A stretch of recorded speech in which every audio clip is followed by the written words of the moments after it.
নবী সাল্লাল্লাহু আলাইহি সাল্লাম বলেন, হারানো বাচ্চা খুঁজে পেলে মা যেমন খুশি হন, পাপী বান্দা তওবা করলে আল্লাহ তার চেয়ে বেশি খুশি হন। ভিডিওর সকলে শেয়ার করুন। আসসালামু আলাইকুম। কাউকে অতীতের গুনাহ নিয়ে খোঁটা দিও না।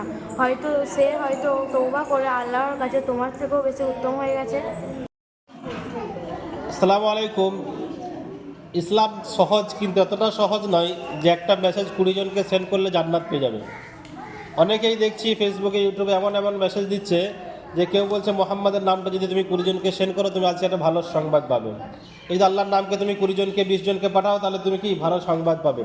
এগুলো এক ধরনের শিরিক। আপনি একটা মেসেজ সকালে 20 জনকে ফরওয়ার্ড করলেন, 20 জনকে পাঠালেন, পাঠানোর পর আপনি বাড়ি থেকে বেরোলেন আর অ্যাক্সিডেন্ট হয়ে গেলেন। আপনি মনে মনে করছেন আমি এখনই একটা মেসেজকে সেন্ড করলাম যেটা আমাকে ভালো খবর দেবে, আর আমার তো বিপদ হয়ে গেল। এই যে একটা মনের মধ্যে ঘৃণা, আল্লাহ রাব্বুল আলামিন চাইলে আমাদের সব ভালো করতে পারেন।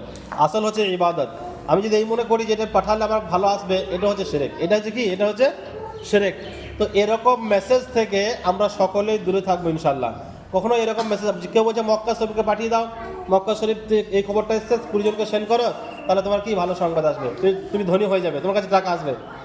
একদম শিরক। এই ধরনের মেসেজ থেকে কি দেখো হেফাজত থাকবো ইনশাল্লাহ। আল্লাহ কবুল করুন। যদি অন্ধকারকে ভয় পাও তাহলে কোরআন পড়ো, একদিন অন্ধকার কবরে কোরআনই তোমাকে আলো দেবে ইনশাআল্লাহ। ওই ব্যক্তি প্রকৃত বুদ্ধিমান যে নিজে নত হয়ে অপরকে বড় করে, আর সেই ব্যক্তি নির্বোধ যে সবসময় নিজেকে বড় মনে করে। আপনি কি এমন মানুষ যে আমি সবারই কষ্ট বুঝি, আমার কষ্ট কেউ বোঝে না? সবারই বিপদে দাঁড়ায়, আমার বিপদের সময় কাউকে পাই না। আমি সবারই প্রয়োজন মিটাই আমার সামর্থ্য অনুযায়ী, কিন্তু আমার প্রয়োজনে কেউ পাশে আসে না। সবাইকে ভালোবাসি সবার মতো করে, আমাকে কেউ ভালোবাসে না আমার মতো করে।